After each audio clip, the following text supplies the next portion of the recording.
Hey everyone, it's Greg Cohen here from Pourmore. Today we're going to be talking with Bladnoch. And I've got Mark from Bladnoch joining me today.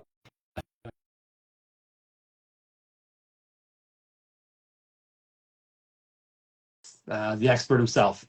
So Mark will be on here in just a second while he gets in.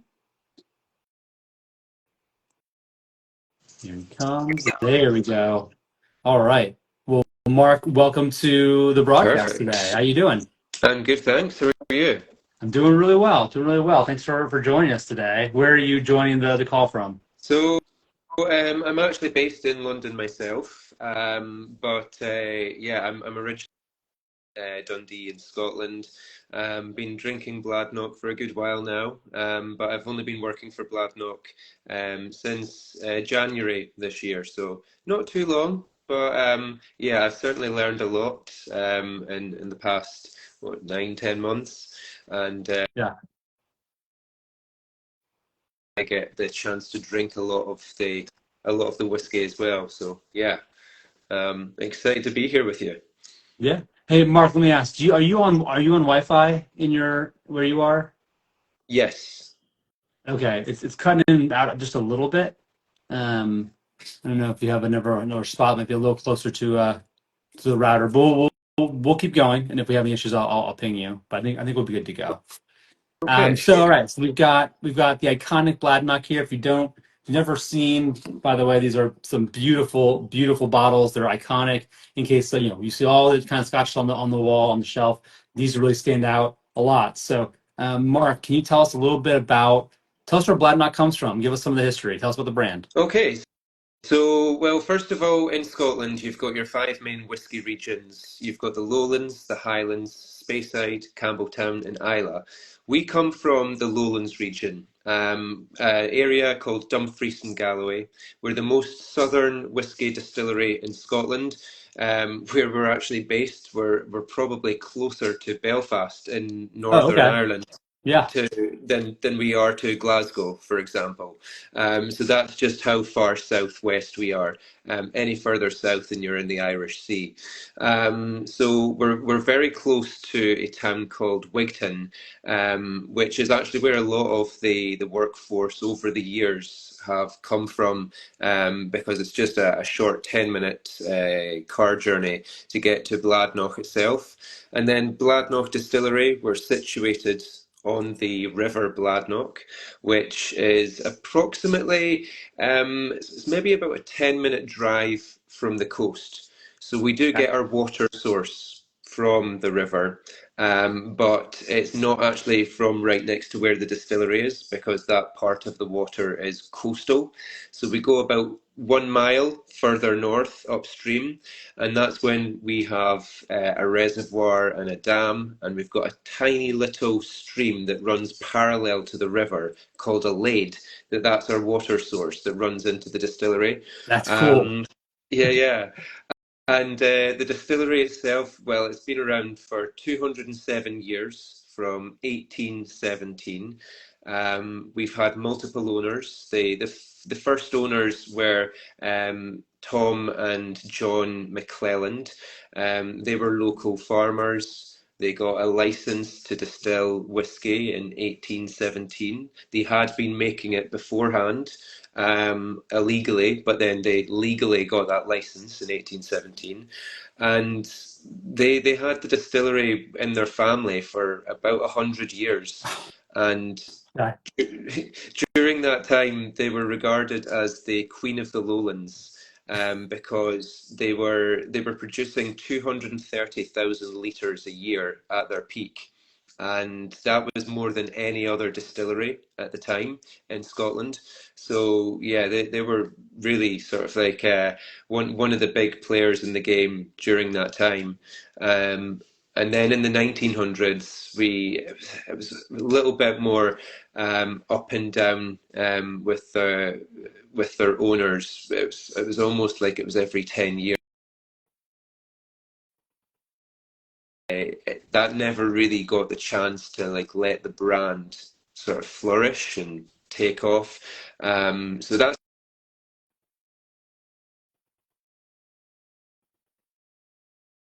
207 years old. Oh, Was it just going out there a second? Was it? yeah, I just a think little bit. Yeah. yeah. Sorry about that. And yeah, so yeah, we've got this brand that's so old, and yet maybe not as many people have heard of us as maybe some of our other rival distilleries. And yeah, in the 1980s, it was owned by Arthur Bell and Sons. So during that time, they were actually producing whiskey to go into the blend, Bell's whiskey. So when that's happening, you're not really making whiskey for your own brand. Right. It's Right. You're supplying the world. Yeah. yeah, yeah.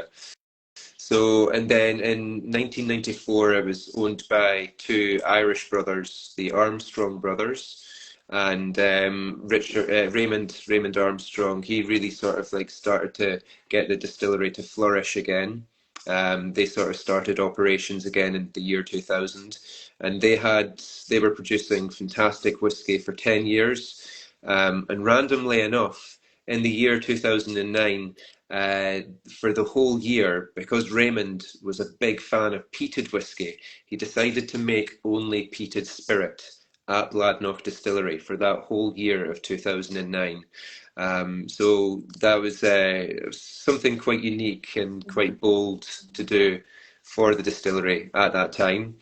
And then 5 years later, that's when we got our new owner, who's Yeah. an Australian entrepreneur, David Pryor. He's the first Australian to ever own a Scotch whisky distillery. And he put a lot of love and investment into the distillery. We got new equipment with new stills, we've got new warehouses, we've got a new cafe, restaurant, and but most importantly, we've got new offerings. And so in 2017, that's when we sort of did the rebrand and relaunch, and we got our new decanter style bottles with the lovely new branding. And yeah, we've got some lovely new releases which we're going to sort of like talk about a little bit later on. And then during that time, with David Pryor, our current owner, in 2019, we got a new master distiller, a gentleman called Dr. Nick Savage. And he is ex-Macallan, so he does have a pedigree. He knows what he's Yeah. doing. And so yeah, he's done some really interesting stuff at the distillery since then. So it's really really interesting to see where we're going and where we've came from, and it's definitely got an exciting future lying ahead. So not to speak on Dr. Savage's behalf, but can you talk a little bit about why he came to Bladnoch? Like what inspired him to come to, to leave a McAllen? It's a big name. So what inspired him to come? I mean, I guess like it was just like the opportunity that Bladnoch presented. It was a distillery that had been lying empty for approximately 5 years, and then by the time like we were releasing again in 2017, we had another master distiller then, a guy called Ian McMillan, and then when this opportunity came up for Nick to come along, he had so much variety of different casks in the warehouses from the previous owners, to work with. And when I've spoke to Nick before, he's always talking about what his legacy is going to be, and he wants to sort of like get lots of different barrels from lots of uh, always oak barrels, because for Scotch it has to be matured in oak barrels, but what's been in those oak barrels before and where have they came from? So whether that's sort of like Hungarian Tokai wine casks, or whether that's I spoke to him recently and he said that we've got some Swedish oak casks in the warehouse. We've got some Mizunaru oak from Japan. We've got lots of different European styled oak, whether that's from wine, whether that's from port. We've got some rum casks, lots of different American oak casks. So he's really sort of like taking our new make spirit and laying down the sort of like the foundations for the future. And one of the reasons why he probably wanted to come and join Bladnoch was because the previous master distillers had done exactly that for him. They'd laid down the foundations to create this fantastic opportunity to arise where there's lots of barrels with lots of different whiskey maturing in them from previous years, which for a master distiller, it must just be like being a kid in a Yeah, candy shop. So much to play with, you know. yeah. Um, What I love about so Scotch takes a long time to come to maturity normally, and as do many whiskeys. There's an interesting interplay between what I would call consumer insight, like what do people want to get, versus the pure distiller. I think I can do this. How do you guys see that balance between what the consumers say they're looking for versus this is where the industry should be going? Here's what flavors could really push the story forward of what whiskey with Scotch can do. yeah, yeah, so that's quite an interesting one because there's always sort of like trends with whiskey, and it's also because you mentioned there, especially with Scotch, it ages quite slowly. Yeah, Unlike, say, bourbon, because of your climate in America, it ages a lot faster. It's a lot more of a slower process in Scotland. So, with that in mind, and taking into consideration how long it takes to mature some of these fantastic whiskies, you've kind of got to be forward thinking in yeah, what yeah, we yeah. think those trends might be. So when you start seeing a distillery doing a release, which is a new type of cask, and it's maybe had like a different type of wine that not many people have had previously, and you start to see a trend. If you've not already got those barrels in your warehouse, maturing away, and you want to join that trend, it's already too late Yeah. if you don't have them. So I guess that's also just going back to sort of like what we have in our warehouses. I mean, we've now got 14 warehouses on site, Okay. and two of them are very, very newly built. I think one of them's, I remember sort of like going to Bladnoch Distillery maybe back in January, February time, and there was tractors and diggers sort of like laying the foundations for this new building, and I maybe expected to see it up there next year.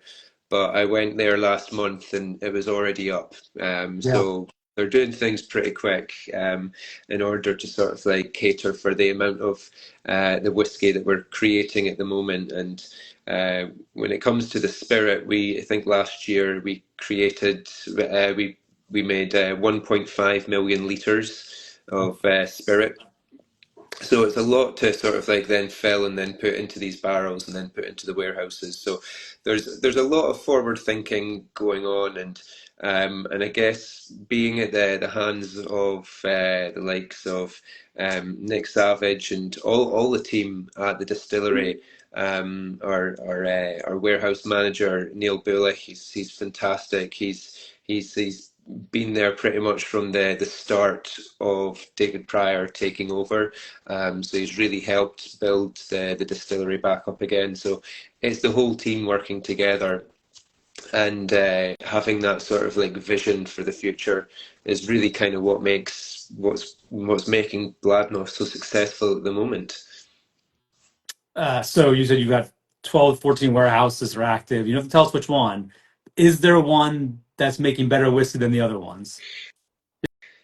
Is there one where you're like, Uh, oh, it came from that warehouse? I want that bottle. no. Like I think it's such a variety of different whiskey in all the warehouses, and then obviously the two newer warehouses that we've got built, that will have a lot more younger whiskey that we would have just more recently, well, as I say, it's probably spirit at that point because it Mhm. wouldn't have been in the barrel for a minimum of 3 years at that point. So we'll have a lot of those warehouses just filled with barrels of spirit at the moment, and it will be interesting to see how they develop and what becomes of them in the years to go. But as I say, it's quite a mix.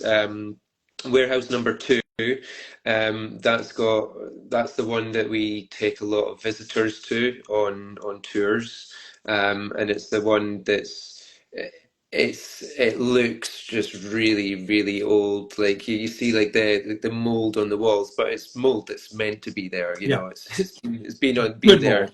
Yeah, good Good mold. mold. Yeah. Yeah, yeah.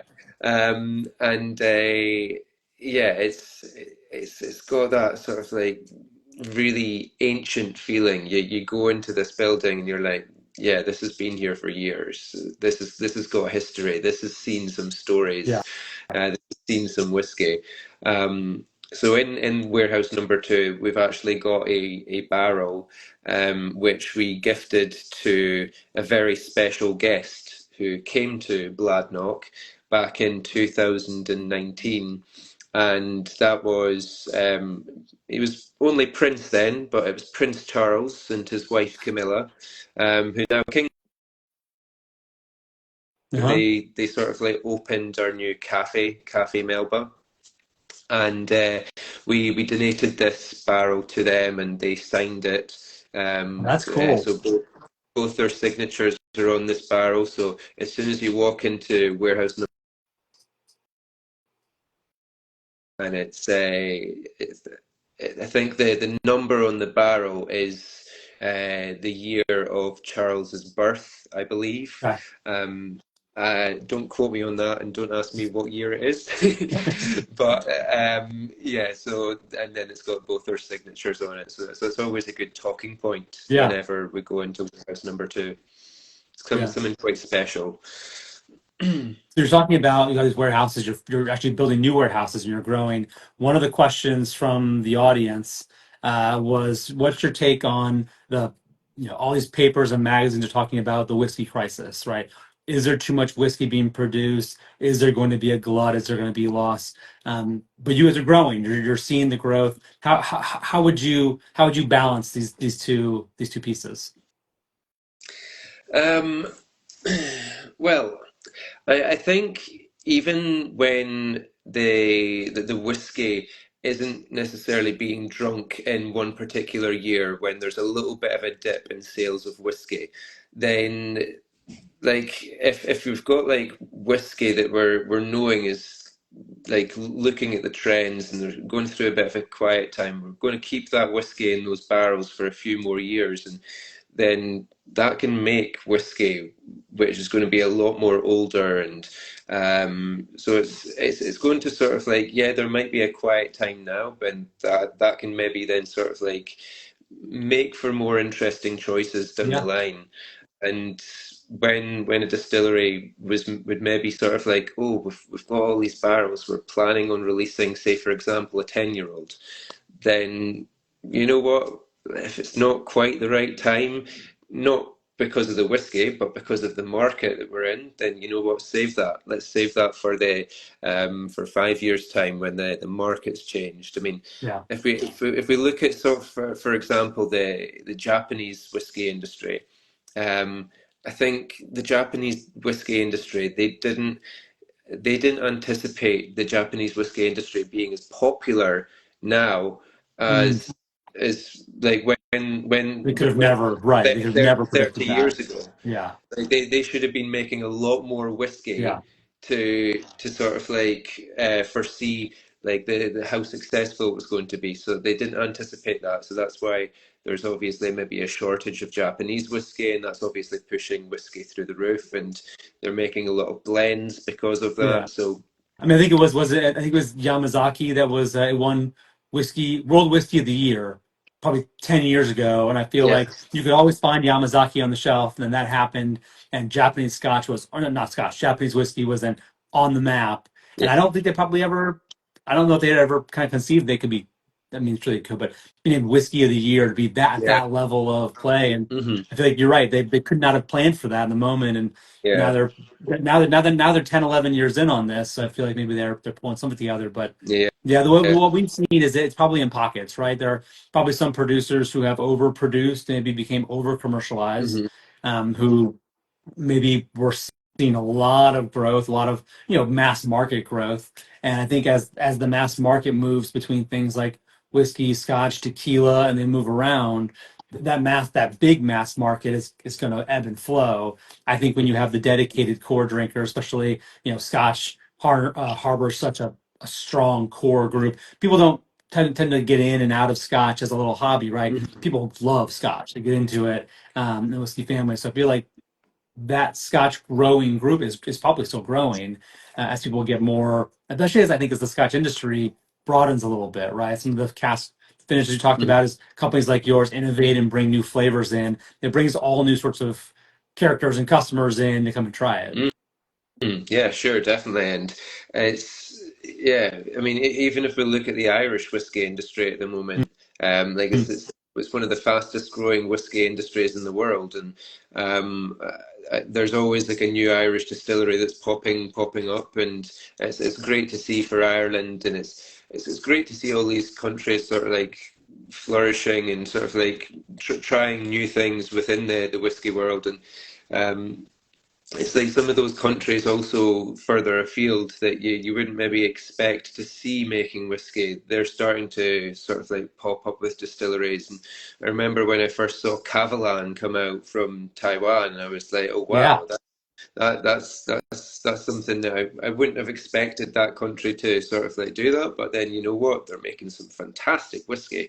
yeah, So you know what they, yeah, it's making it makes the industry more interesting to work in yeah. because it kind of makes a lot of those, especially a lot of the Scotch whiskey distilleries that have maybe sort of like sat on their laurels for a while and just sort of like Yeah, interesting. Scotch whisky industry to stay the best. It's made some of those whisky distilleries in Scotland think, well, actually, there's a lot of new ones out there which are doing really good, interesting things. We need to sort of up our game and still be interesting and keep reinventing ourselves and trying new and exciting things. So I think that's it's always good to sort of like see change within the distillery Yeah, I'll within tell the you some of our pour more clubs this month, the month of October.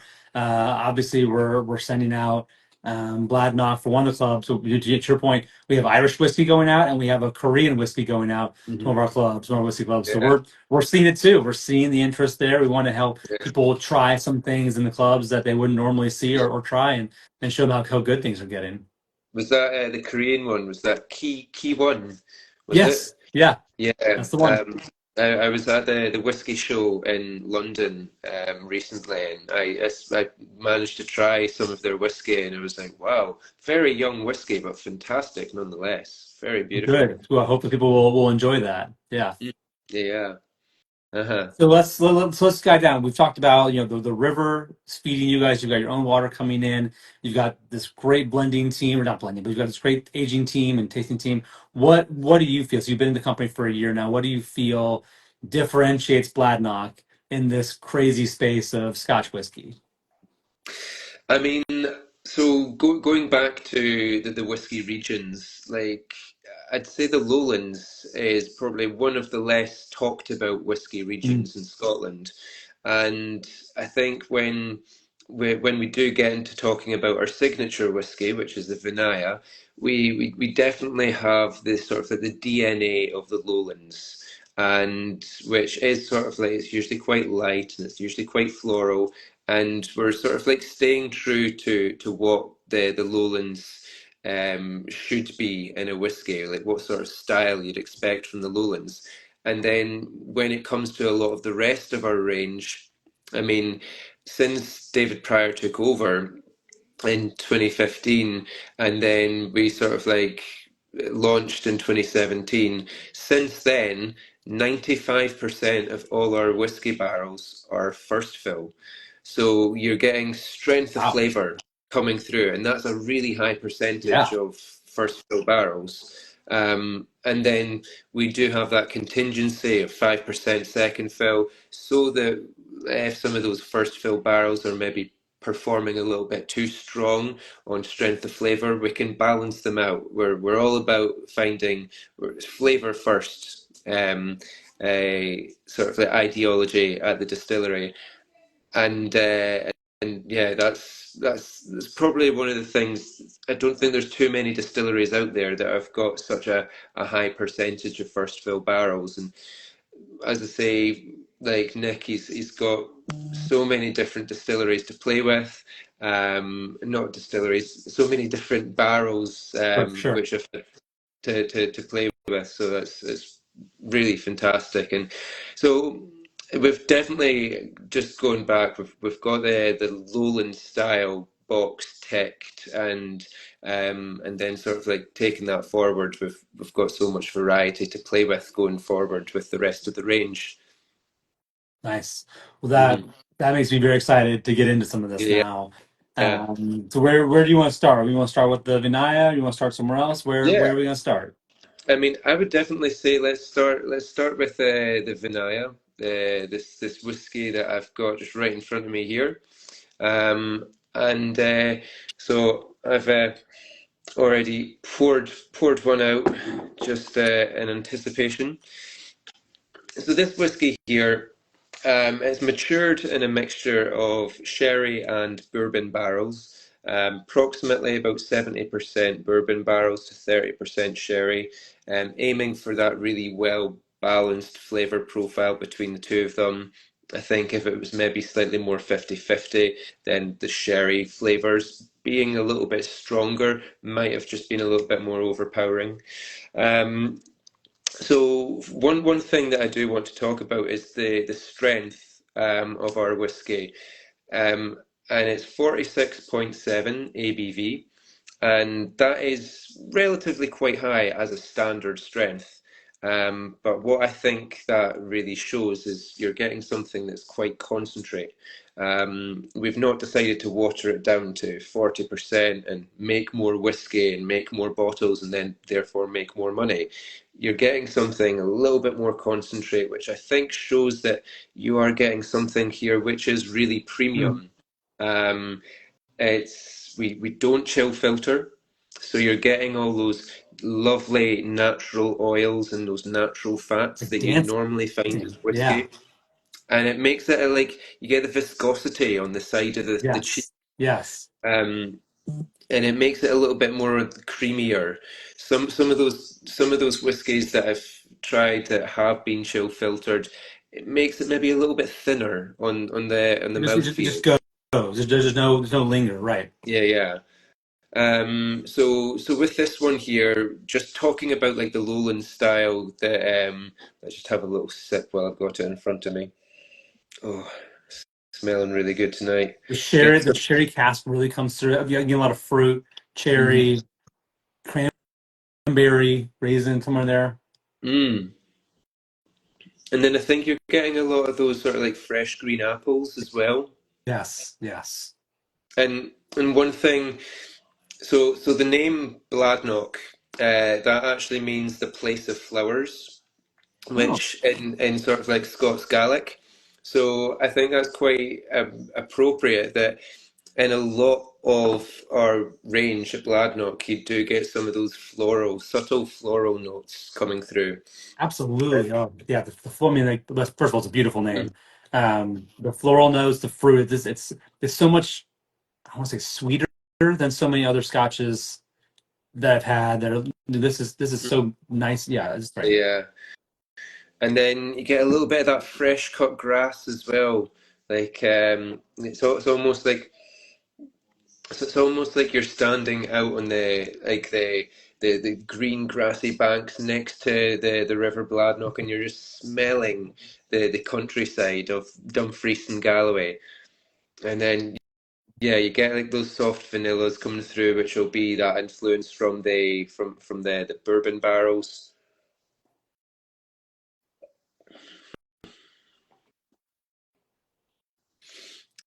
And one thing that I think about the Vinaya as well, just noticing that subtle peppery finish that you get. This one, yeah, it really does linger. Sorry, what was I about to say? I got distracted, just thinking about all those beautiful tasting notes. Um, yeah, I really think that. the Vinaya, it shows off what a lowland whiskey should be, and um, having it that high strength, you know what, you can put in a little bit of water yourself if you want to, but if you do like that sort of like zestier flavor that is a little bit more punchier, then like that's what it offers you. Yeah. And if it was down at 40%, then you can't almost take that water out that it's been diluted down to. So we're giving you options, and I think that's it's definitely what it shows. Yeah, And our motto is always, people, you should drink your liquor whatever way you want. If you need a little bit of ice and a bit of water, do it. My preference, I like to drink things as neat as possible because in my mind, it's the way that the distiller brought it out and said this is the drink, yeah, right? This yeah, this is the way it's meant to be. But obviously, everyone should enjoy things the way they want to enjoy it, and a little bit hmm of water, a lot bit of water. I have family members who like to put a lot of ice in. yeah, You do yeah. you. Now, just one thing with the name here, you might be hearing Vinaya and thinking, well, that doesn't sound all too Scottish, and you might be right with that one. So, with some of the names of the twin casked series at Bladnoch, the Vinaya is actually an Indian Sanskrit word, I guess and the reason that that, we've that was my yeah, guess. Okay. yeah, yeah. The reason that that is there is because our owner, David Pryor, yes, he's Australian, but his father grew up in India. Okay. So when he took over the Bladnoch distillery, he was wanting to bring some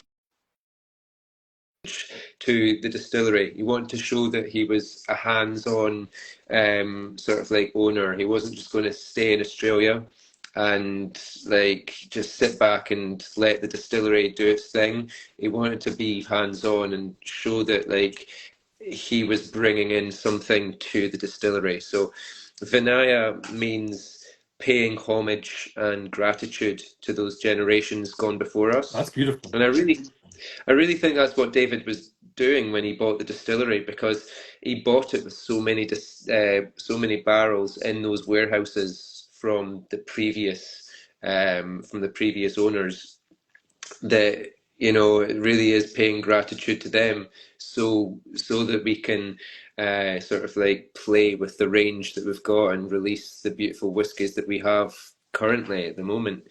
Um, and I think the Vinaya itself, because it is quite light and floral, it's probably one of those whiskies that you can maybe drink in the summertime, or like maybe a picnic or a barbecue.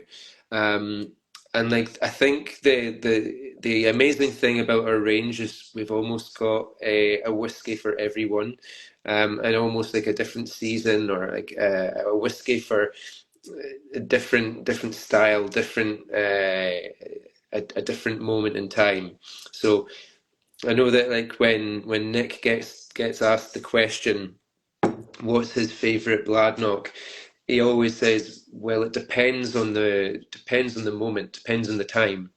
Um, like we were recently doing a tasting in, it was an event for the distillery recently, and we had a whole bunch of people in warehouse two, and we were doing a tasting for the release of the 8 year old double matured, which is matured in red wine casks. So it's got that sort of like strawberry kind of jam feel to it. It's got a little bit of uh, like herbal pine Yeah.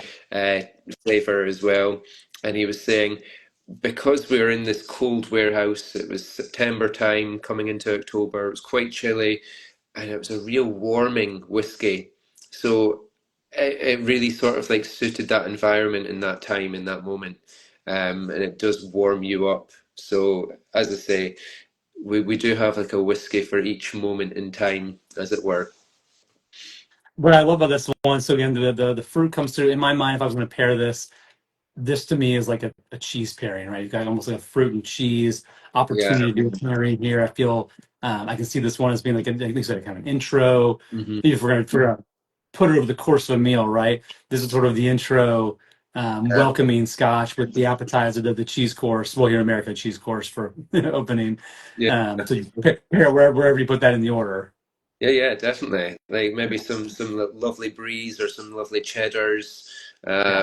Yeah, and it's a refreshing drink, and I always think whenever I'm doing a tasting with this one, because it is 46.7, which is relatively high if you're doing a Yeah, tasting for six whiskeys and it's your first whiskey of the evening, then I do sometimes think sometimes certain people's taste buds can just take a little bit of just getting used to it. And what I always say to them is just like sort of like let it linger on the palate for a few moments. Just like allow those taste buds to adjust. And I mean, essentially, all whiskey, all alcohol is a poison. And when it comes into your body, the body's initial reaction is to sort of like shut down and back off. So when you're letting the whiskey just sit on the palate there and allowing it to adjust, what you're doing there is you're just sort of like you're telling those taste buds it's okay, you can relax, it's I just like whiskey. that. Yeah. For me, it comes across it's a very it's almost like a dry red wine to me, because maybe again the sherry, because I can feel my mouth kind of drying a little bit, and then the saliva coming, sort of like, it's Mm. coming out. So it that has the same my mouth has the same reaction as a red wine, as which a really kind of tannic red wine. So I'm feeling that evolution. Yeah. Yeah, nice one. So do we want to move on to the 11-year-old Sure. next? Yep. I'll give that one a little pour. 11. Your one's slightly fuller than mine. I waited. I was tempted to try it ahead of time, but I wanted to do this live. So I just, Yeah, as hard as it was, I put them up on the counter and said, these are embargoed until Monday. yeah, yeah. I've been doing lots of whiskey sampling recently, so it's yeah, it's not quite as as full, but it just shows that lots of people have been wanting to try it and sample it, and with good reason.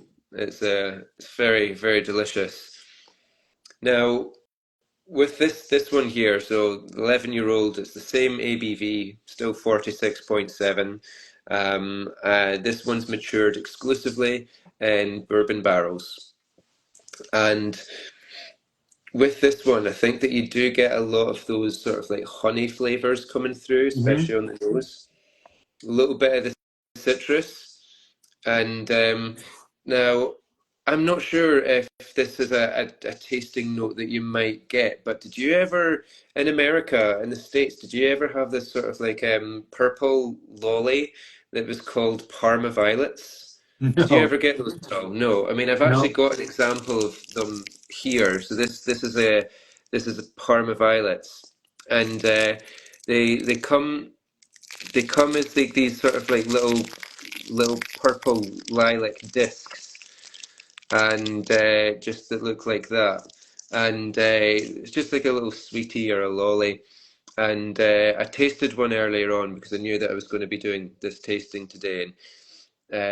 Nick, he usually likes to put a little bit of a tasting note just on the side, just to sort of like help guide people Sure. and sort of like figuring out what they should be getting. And so what he said about this one on the side of the bottle is hand select every cask to bring together this refreshing and floral expression, giving notes of honey and citrus on the nose, with Parma violets and fresh cut apples on the palate. So he's even mentioned these sweeties, these Parma violets, and so it is quite a unique little flavor note. You're getting some Um, some love in the comments here. There's a lot of people. It's a big winner here in the comments. Yeah, yeah, and so like if they're really lovely sweeties, and I think you can like buy them online and sort of like get them shipped to wherever you are in the world. And so if you do ever want like a little random pairing for this Okay. 11-year-old, those Parma Violet sweets, which do give off a little bit of sort of like blueberry, a little bit of raspberry, but also a little bit of lavender as well. So it's Yeah, the and floral. Yeah, I'm feeling. yeah. Yeah. And sometimes they're not always sort of like flavor notes that you would normally associate with ex-bourbon barrel whiskey. So it is a very interesting one, but yeah, on the palate,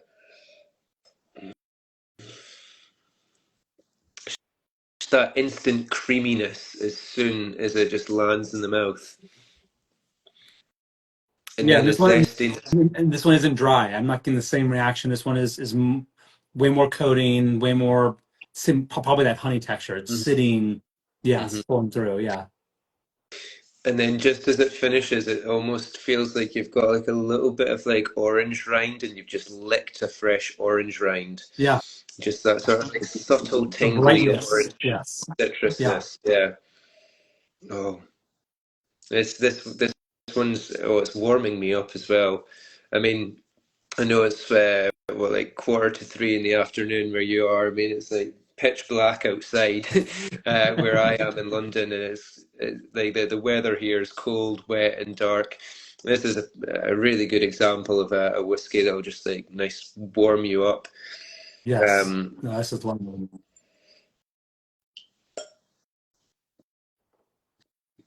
It's like I want to do a series as the weather gets colder, almost like a fireside series. mhm, Do the same stuff, but do it with a fire in front and figure out a way to film that. Because I feel like this one to me is like sitting outside. Again, like you said, pitch black. It's not quite dark here yet, but yeah, and the yeah. ability to sit out back, Hmm. sit around the fire and enjoy sort of the fire smoke smell combined with the flavor, the sweeter flavor Yeah. here. I mean, like almost like, especially with like the colors that they've chosen on this bottle, the sort of like the sort of the amber sort of like orangey color of the bee in the Bladnoch. It Yeah. almost sort of like makes you think of like the colors of the leaves turning as you go into fall or autumn. Yes. Um, and having that you're outside on a nice fresh walk, and you've maybe got a hip flask with you, and you're just wanting to sort of like, yeah, warm yourself up a little bit, and that's it's not freezing Yeah. cold, but yeah, it's just that's the sort of like the situation, that's the environment that I can see myself in when I'm reaching for this particular whiskey. Yeah, I feel that. It's not Bernese Mountain Dog Rescue, but it's for Mhm. sitting out and having a good chill. Yeah, I like that. Yeah. Now, moving on to the next whiskey, I'm going to reach for the 14-year-old. 14, okay. Yeah, and this one. This is a very special whiskey for me. Um, even before even before I drink it, I'm just the vision that I have for this one is sort of like sitting in a wingback chair, next to an open fireplace. You'll be in Scotland, and it'll be like raining, thrashing it down on the windows, and you'll maybe have like a tartan blanket over your lap. You're trying to keep warm, and you're maybe sitting opposite like your father or a relative or like one of your best friends, and you're just putting the world to rights. And that's really sort of like the situation that this whiskey almost deserves, you know. um And this one's also 46.7. So this is I didn't yeah, realize I had on first inspection. I didn't realize they were all the same. Which is a unique number. It's not a yeah. 90. It's not a yeah. Yeah, the final one that we'll do, that will be slightly a touch higher, just at 47. But yeah, this one here, 46.7. We kind of wanted to keep it relatively uniform, Okay. um, and especially when like there's something about Bladnoch and the way that it's designed. When you see all these bottles lining up next to each other on a shelf, you can almost see there's something quite uniform about them, and there's so yeah, we kind of do have a little bit of sort of like uniform kind of style running through the through through the bottles and through the Mhm. range.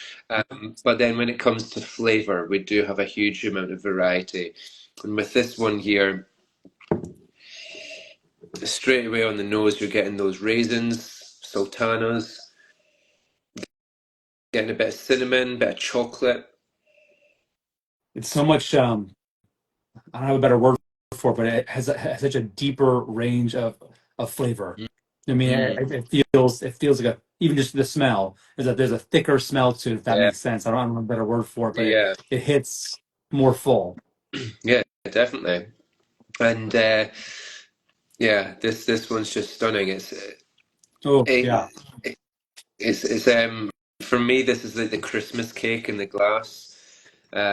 You're getting a lot of those sort of like fruitcake notes, this those sort of like sweet spicy it's the sweet fruit. and spicy. Yes, I was about to say that the sweet and spiciness of I can when you said fruitcake, I could feel the sweet and spicy in my brain, and that was what was coming through right away.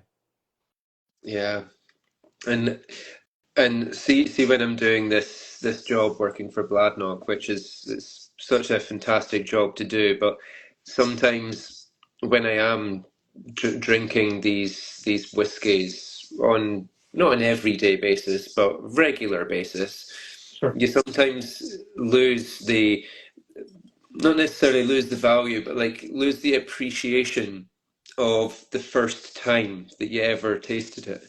And I bought a bottle of this for my dad and took it up to Scotland for his birthday just in the summertime. And it was one of those unique days where it was 22 degrees in Dundee, which is Yes. rare in the summertime. There wasn't a cloud in the sky.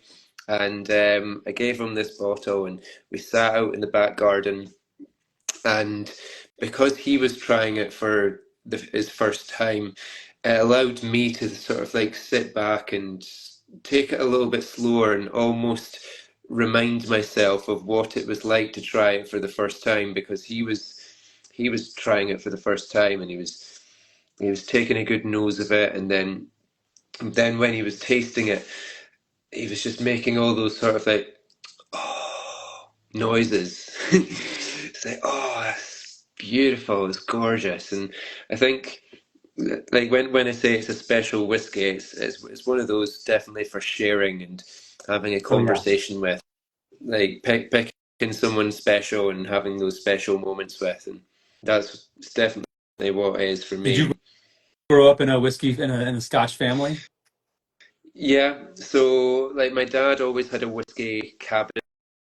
And I always saw him going back and forth to this whiskey cabinet. And I think at the age of 14, that's when I said to him, I was like, Dad, surely there's something in there for me.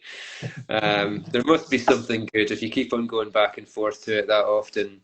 And so he was a little bit hesitant about getting his 14-year-old son sort of like getting a taste for whiskey at that age. Um, so he was like, "Well, I've got this one. I've got this one that I've been waiting to try for a while." And he said to me, "I've not opened it just quite yet. I was waiting for a special occasion, and my son asking for a taste of this whiskey. This is the right time." So Wow.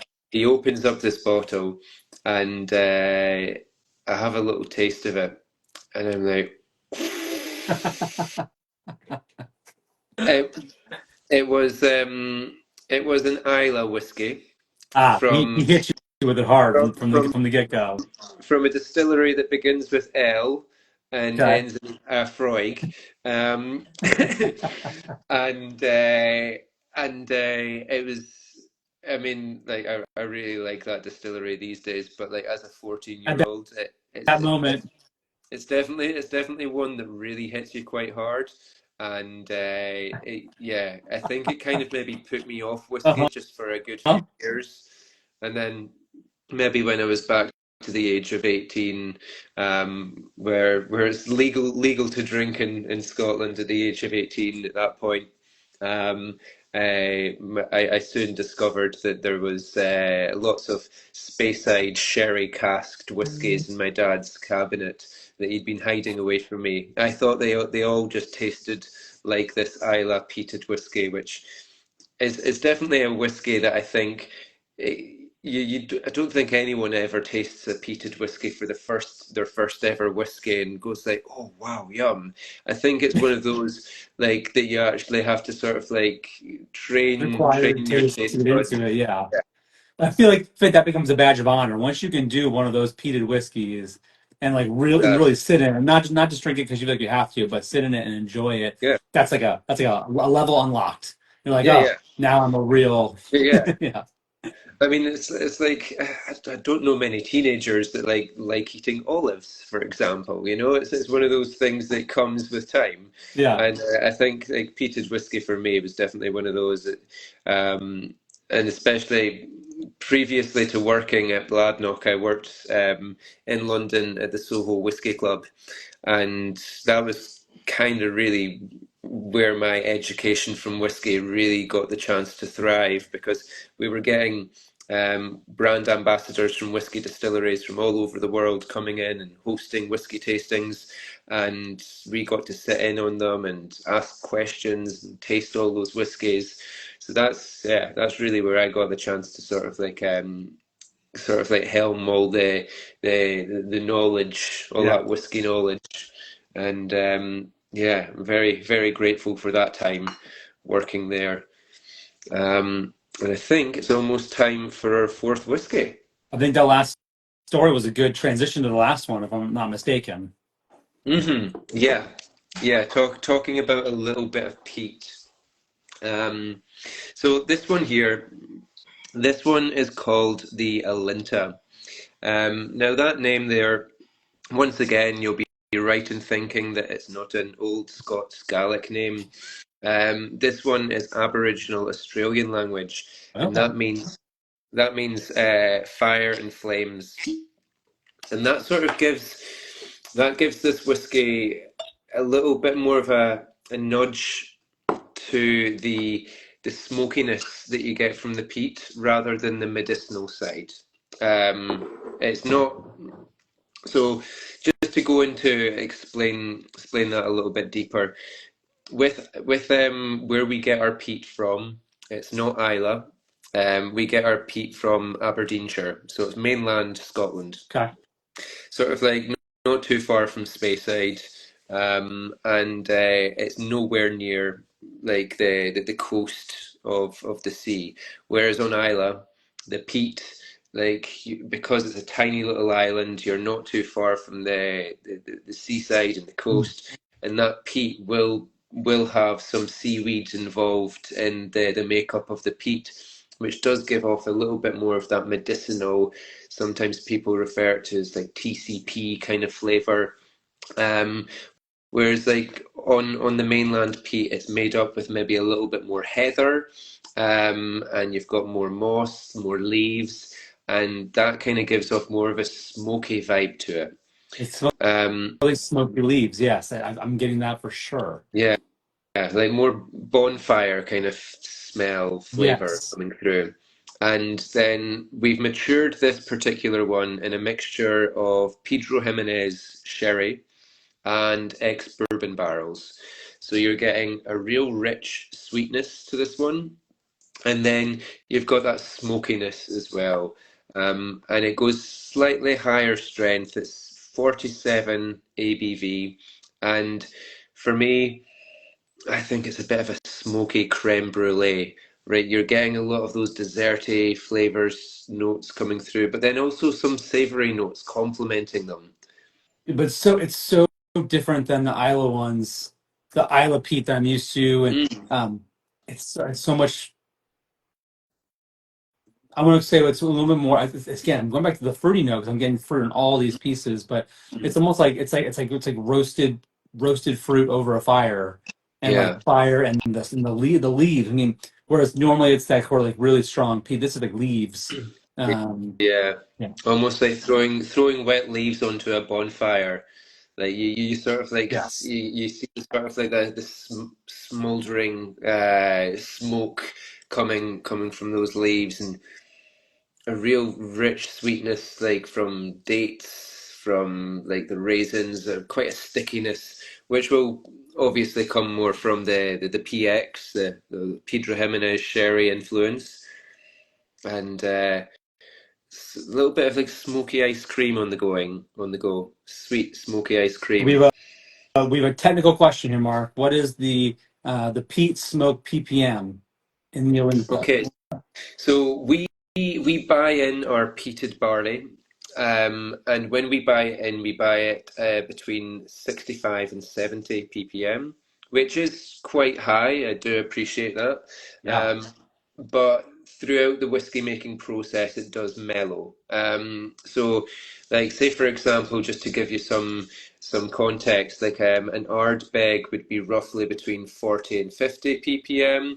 Um, but as I said, when a lot of distilleries won't actually put on the label or tell you what the ppm is Huh? when it's in the bottle, when it's actually whiskey. So going back to give you some more context, when you look at the likes of a particular distillery on Islay, which has got the peatiest whiskey in the world. I think you might know the one I'm talking about. When they say that it's like one of their bottles, I think, is 229 ppm. I think that's at the start of the process. I don't think that's at the end when it's actually in Got it. whiskey form. I think that's like how peated is the barley right back at Mhm. the beginning. Um, so, and it will mellow out through that whiskey making process when it goes through that journey, especially when it's in those stills and it's going through that journey of sort of like extracting the alcohol vapor from that water, and the length of time it stays in those stills, obviously that might mellow it out, and that copper contact. So I think this one, whenever I've been at like a whiskey trade show, and you'll maybe get a few people coming up to the stand, and you'll get two of them that say, "I only want something sweet," and say, "Right, okay, I've got something for you." And then you'll get one person that'll say, "Oh, I only drink peated whiskey," and say, "Right, okay, well, I've I've got the got one for you." the one for you. Yeah. And then usually that person that has the peated whiskey, they'll turn around to their friends and they'll say, "Well, actually, you know what, guys? I think you might actually like this one as well." It seems to be one of those peated whiskies that, because of our approach of being sort of like sweet and smoky, and you're getting some of the floral notes as well, and it is quite a gentle approach to peat. It is one of those peated whiskies that has been converting a lot of those non-peated whiskey drinkers, um, and it's almost like a gateway into peat, and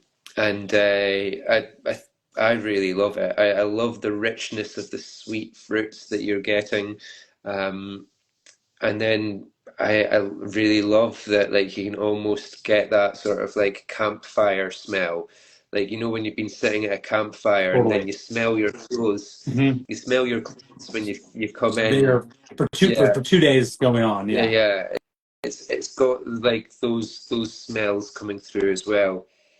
And this one, yeah, I just think it's very, very delicious. And um, I these days I am a lot more of a peated drinker than what I was, say, back when I was 14. But yeah, I really like a peated whiskey now, and this is definitely up there with one of my favorite peated I love whiskies. this. Yeah. All right, Mark, we got two questions as we close out. Okay. First one is from Tony in the chat. Tony is saying, when Bladnoch releases the MR series, the Mark Rannoch series, what are the tasting notes, the notes palette? What would be your master distiller blend that you would want to have made? Right. Okay. Well, there was a particular distillery recently in Scotland that released an Italian series, and three different bottles in that release, and one of them was matured in a Barolo red wine cask from Italy, and that was gorgeous. Really, really beautiful. It's one that I've always been going back to. So I like a whiskey that's got, like, it's got a nicer rich sweetness, but almost a quite peculiar flavor, like a flavor that you don't always expect when you Yeah. sort of like pick up a whiskey. And then there was another distillery that had a 7-year-old which was matured in a Hungarian oak cask, and that had a nice. I'm not sure whether it was quite whether it was a Hungarian Tokaj wine cask. Maybe there was a sweetness to that as well that sort of like it kind of makes you stop and think, um, rather than just those sort of like whiskies that just go down and you're like, oh yeah, that's very familiar. I like to have some flavors in there that are really sweet, but also quite unusual that make you stop and pause and be like, contemplating. Yeah. Um, and there, Complex and yeah. yeah, there was one of our single casks that was a 2024 release in the Bladnoch series that we used a canasta sherry, but Okay. so it's got that rich sweetness, but it was a peated canasta sherry. So I do like that mixture, similar to the Alinta that we've just finished there with, that is sweet and peat. Really, really beautiful. So I'd say expect from the Mark Rannoch series something a little bit unusual, a little bit unfamiliar, but it's still going to tick some of those really sweet, delicious boxes. Nice. And the last question I like to ask, when you're not drinking Bladnoch, when you're not drinking your stuff, what's your other go-to? Um, so what other distilleries? What are my other go-tos? Well, one that I got to try when I was working at the Soho Whiskey Club, previous job before working for Bladnoch. We did a tasting, which was called, um, what was it called? It was called the Scotch versus the World. So in that Okay. tasting, we tasted five whiskies. Started off with a Scotch, then an Irish, then we went to America and tasted a bourbon. Then we went to Japan and we tasted a Japanese whiskey, and then we finished back in Scotland with a peated whiskey.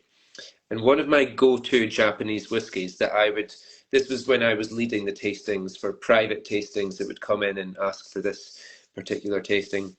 I would usually go for the Nika coffee malt. Um, Yeah. and I really like the sort of quite unique flavor that you got from that. It's very, very beautiful. And I also love the sort of story behind the Kofi still, which was it was a type of still that was created by an Irishman called Aeneas Kofi. And it was different to the conventional copper pot still. And this coffee still, they actually trialed it in Ireland at the time, and it it wasn't really that successful in a in the sort of like the flavors that it was creating. But then they trialed it in Scotland, and because it was a coffee still, which is all like a column still type, you could produce whiskey continuously. So you could make of whiskey, whereas like quite quickly. So the Scots were like, you know what, we could really bulk up a lot of our blended whiskies quite fast and really mass produce our whiskies, and then maybe if it wasn't producing the most loveliest type of whiskey, you can then maybe top it up with some other malts that are just really beautiful and just finish it off. So the Scots really took on that column still, that coffee Interesting. still, and then obviously that still's been taken over to Japan, and Masataka Taketsuru, who was obviously the founder of Nika whiskey. He obviously got on board with that type of still, and it was a huge success with him. So I think that there's a really nice story to that whiskey. So Yeah. that's probably one of the way the Japanese whiskies that I drink. And then in Scotland, I'd probably have to say Glendronach. Okay. Um, Great it's, choice. Yeah. yeah, beautiful, beautiful distillery just outside of Speyside in the Highlands. But it's really rich in flavour. A lot of Oloroso sherry barrels, but they've recently done a portwood one, and I love port finishes at the moment. So yeah, they're doing some fantastic stuff there, and they always have done. You can't really go wrong with a Glendronach. So yeah, two of my go-tos, I'd say. Those are great. We actually sent a Glendronach out last month, I think we did, to our subscribers. So, we're there with you. Well, Mark, this has been fantastic. Thank you for the whiskey, first of all. Thank you for the stories. Thank you for the tour. This has been amazing. Thanks to you, and thank everyone for joining and for logging on. Again, Pour More is a Liquor of the Month club. Join us for monthly Scotch, bourbon, whiskey, tequila, mezcal, and rum, and sign up for a shipment for next month. Cheers, One more, guys. Thank you very one for much, Rick. Bladnoch. Thanks so much, Mark. Take All right, care. have Thank you very a good one. much. All right, Bye bye. now. Cheers.